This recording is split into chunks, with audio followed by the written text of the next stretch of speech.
Браво.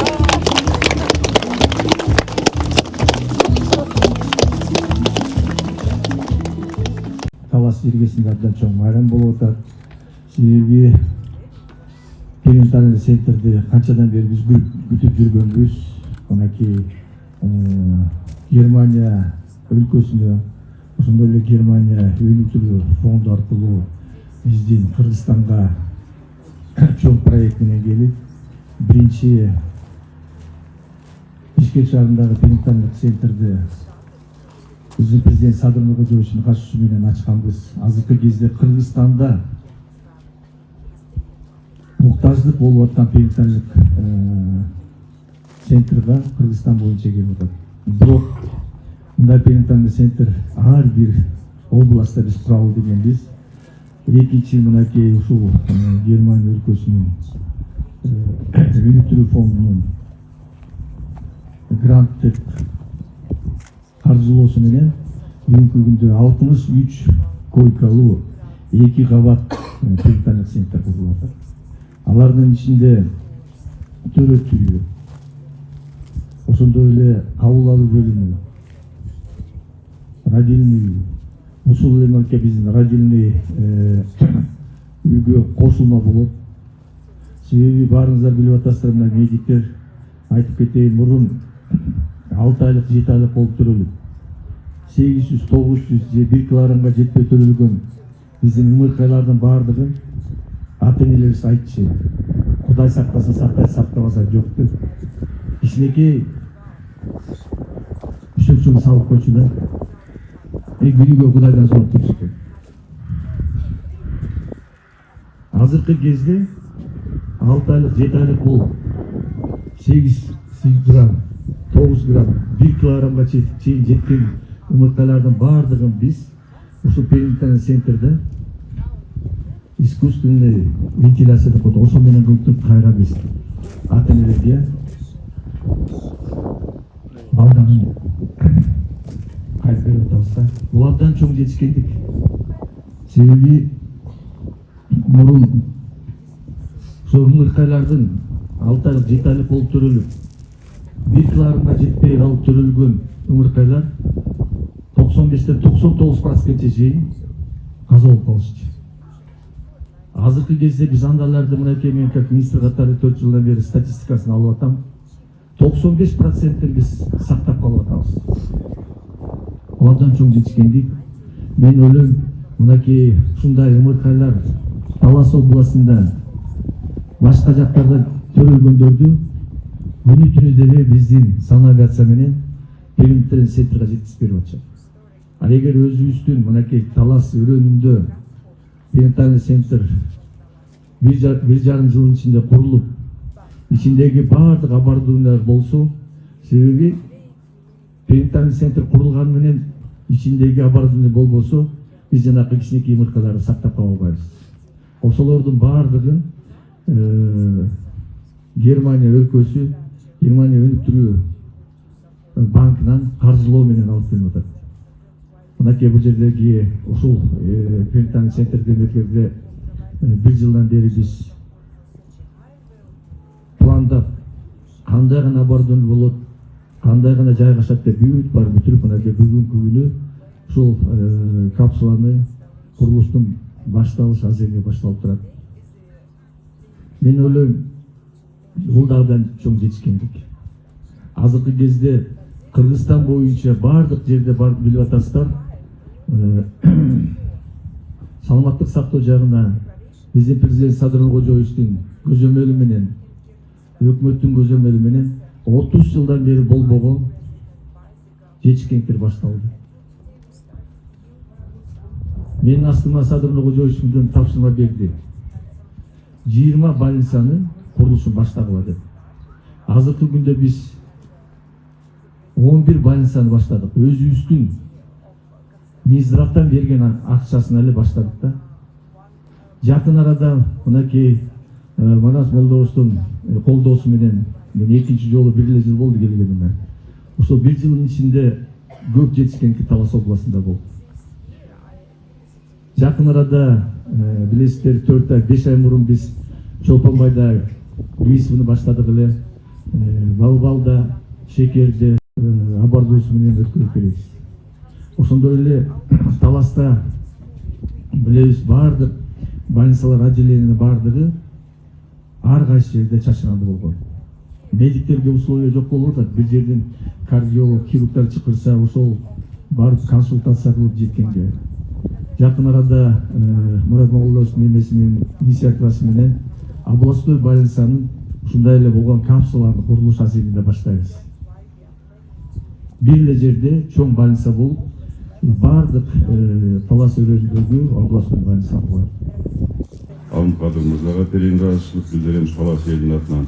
Биздин губернаторубузга ушул жаш бала келгенде жакшы проекттер келип атат. Ушу майлуу сүттүү бол, дагы көп проекттер Таласка келе берсин. Анан айтып кете турган нерсе, урматтуу акалатчан бир туугандар. Мына 2 жылдан бери Алымкадыр Сабирдинович менен биз Талас областы боюнча кесине иштешип атабыз. Баары көп көйгөйлөрдү айтып, жана элдин саламаттыгын коргоо бул алыскы аймактардан башталат деген программаны өзү үчүн түзүп атып, Алымкадыр Сабирдиновичке кайрылдык эле. Билесиздер, өткөндө чоо келгенде мына биздин медициналык окуу жайыбыз медучилище канча жылдан бери каралбай, бир министр, бир депутат келбейт дегенде ошол жерге Алымкадыр Сабирдинович өзү барып керектүү эмелер, компьютер болобу, интерактив доскалар болобу баарын берип, анан 5 миллион сом бөлдүрүп, капиталдык ремонттон мен билбейм, азыр оңдоп түзөө иштери бүтүп калды болуш керек. Ошол эле учурда ден соолук жаңы эле айтып өтпөдүм, элдин саламаттыгын алыс айылдардан баштайык деп, мына Көпүрө базар айылында азыр эле барып келдик. Уже фундаменти куюлуп атат, жакшы иштер жүрүп атат. Губернаторубуз отурат, миллиард деген акчалар мурун берилген эмес Таласка. Мына азыр берилип атат. Ошолордун баарын асфальт этип атат. Мына азыр көрүп атабыз. Көчөлөрдүн баягы асфальттанбаган канча көчөлөр бар, ошолордун баары асфальт болуп, жакшы проекттер болуп атат. Анан ошол 2 ГСП азыр дагы айтып кетти, Шекер айылына да Кудай буйрса келип бир ГСПга капсула салабыз деп.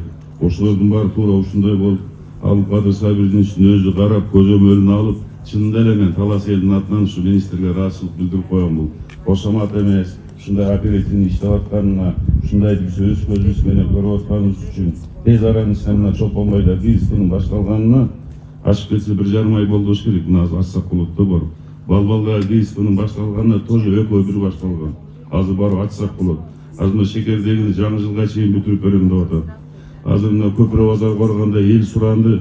Урматтуу Алымкадыр Сабирдинович, ошодон ары тоодогу бир 100 түтүн бар экен, ошол жерде бир пап болгон экен, аны кандай кылабыз деп суранышты эле, аны да азыр айтты. Болду, мен барам, катыңарды алып келгиле, ошол жерге да тоодогу бир туугандарыбызга алыскы жердеги бир папты салып берейик ушул жылдын ичинде деп. Бунун үчүн не деш керек? Алымкадыр Сабирдинович, ушул ишиңизге алып кетиңиз, реформалардын баарын биз колдойбуз. Кудай буйрса ушул перинатальный корпус бүтүп калса, биздин ыркай балдарыбыздын ден соолугу чың болот. Бул аябай жакшы нерсе.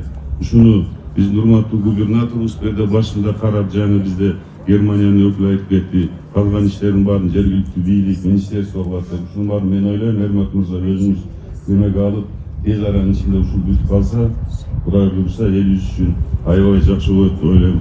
Урматтуу акалатчандар, мына жерде Нурдин Камалбекович да турат, экөөбүз да мурун мечтайт этчи элек ушул жерде больница бир жерде болсо деп. Мына азыр Алымкадыр Сабирдинович өткөндө кайрылдык элек азайтып атат, өзүбүздүн бюджеттен больницаны кеңейтебиз, чоңойтобуз, бир кылабыз деп.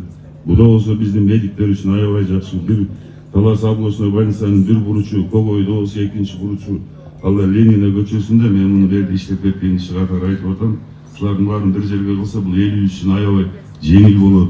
Могул Көпүрө базар, мына Чат базарга да Кудай буйрса Алымкадыр Сабирдинович менен сүйлөштүрүп, жанагы районный центрге да больницаны быйыл киргизип, аны бүтүрүп койсок өтө жакшы болот. Кудай буйрса, мен ойлойм, министрликке Кудай ден соолук берсин. Талас элинин атынан сизге ыраазычылык билдирем, Алымкадыр Сабирдинович. Ушунусуан жазбаңыз. Белди бекем бул бир эле Таласта эмес, Кыргызстан боюнча ушундай жакшы иштерди кылып атасыз. Ушулардын баары ишке ашып, элдин батасын алып, ушул бүгүнкү кутучаны салсак, тез аранын ичинде бүтүп, Талас элин кубандырып, Кудай буйрса дагы бир ачылышында келип, элди бир сүйүндүрүп кетебиз деп ойлойм. Эрмат Жумаевич, сиз эми бекем белди угуп туруп, азыр Таластын 80 жылдыгын өткүзгөндөн кийин эле ушул жерге келип туруп карап, ишенебиз сизге де, жашсыз, жакшы иштеп ушулардын баарын алып келип аткан, сиздерге жардам берип аткан нерсенин баары, ушунун баары сиздин эмеңизде калат. Кудай буюрса, кийин ушу Ермак Жумаевич тууган ушулар бүт эледи. Ошо Кудай кут кылсын, ар дайым баарыбыз ынтымакта, биримдикте, бир туудун астында мамлекетибиздин өсүп өнүгүшүн үчүн колдоп, губернаторду колдоп, министрлерди колдоп, президентибизди колдоп, жакшы иштер менен алдыга кете берейик. Бар болоюк, бирге болоюк, мамлекетибизде ар дайым тынччылык болсун. Рахмат баарыңызга.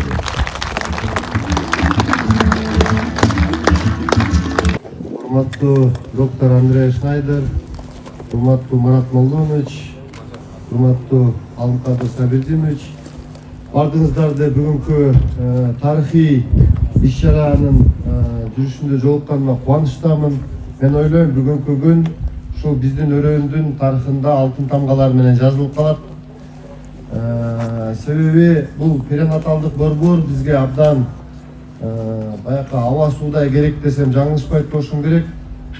Мен ушул кыскача айтсам, ажардан бери Алымкадыр Сабирдинович айткандай ойлоп кеттим. Ушу туура 12 жыл мурун тилекке каршы 2012 жылы ушу биз дагы 8 айлык кызды болуп жоготуп алдык эле да.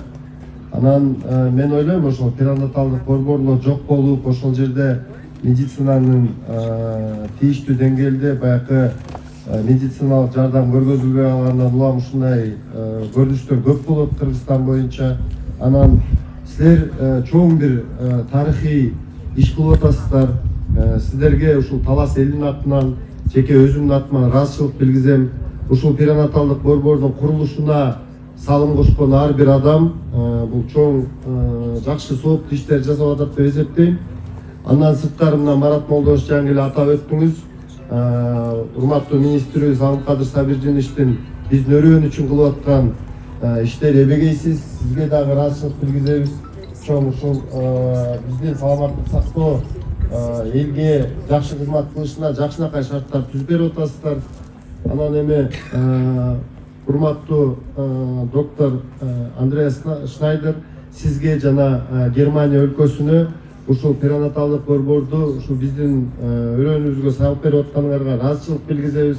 Мен ойлойм, сиз жаңы эле көп маселелерди белгилеп айтып кеттиңиз. Бул жерде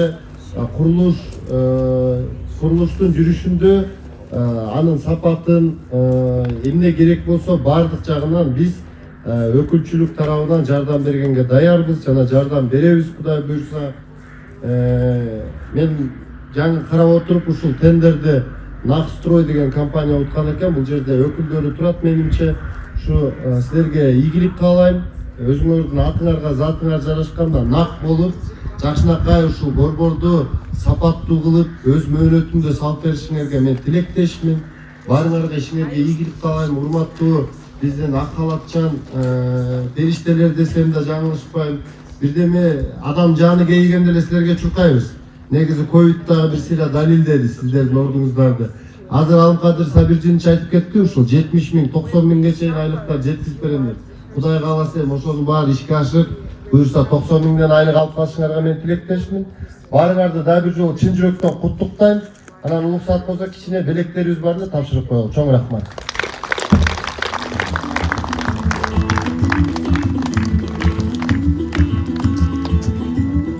Урматтуу доктор Андрей Шнайдерге биринчи белегибизди тапшырып коелу.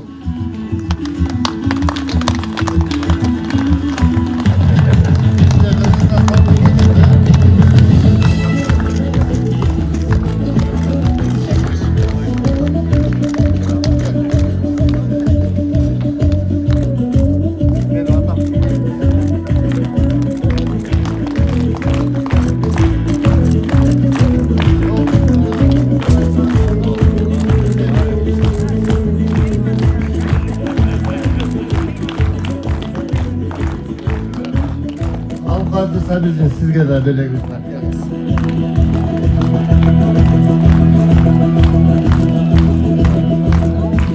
Жеткенден аркалпа.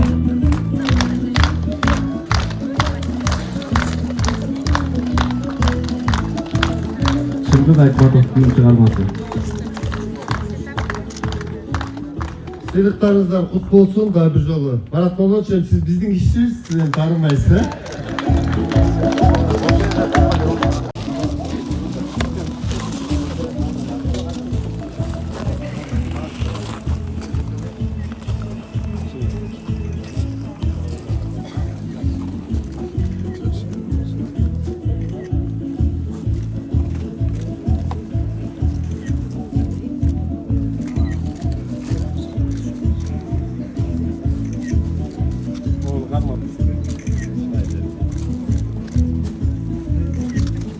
Metal salıp koyuңуз. Ортосуна салыңыз.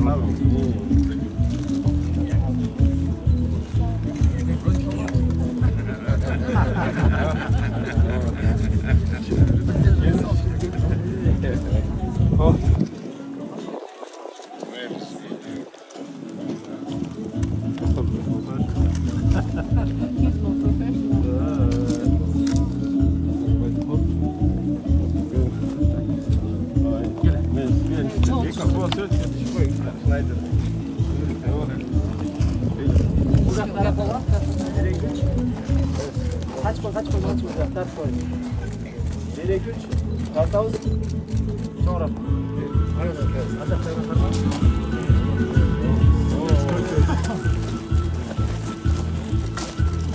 Hadi Emel.